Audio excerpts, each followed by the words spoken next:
लहानपणीपासून तुम्ही बाईचं निरीक्षण करा, जी आई झालेली आहे ती मुलाकडे पाहत असते. संपूर्ण डोळे जे आहेत ना ते त्या मुलाकडे असतात आणि शरीराचे डोळे करून ती मुलाकडे पाहते, पूर्ण शरीराचे.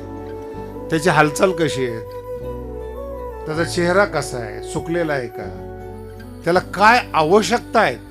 ज्याला भाषा येत नाही त्याचं पोट भरते ती माऊली.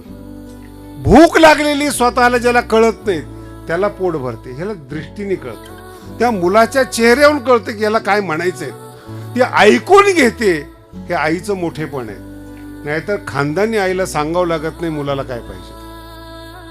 आणि ही जी आई आहे ना ती दृष्टीने सांभाळणारी आई, ती दृष्टीच महत्वाची. आणि त्याच्या पुढे सांगतो, गुरु करण्यापेक्षा गुरुची दृष्टीला गुरु करा.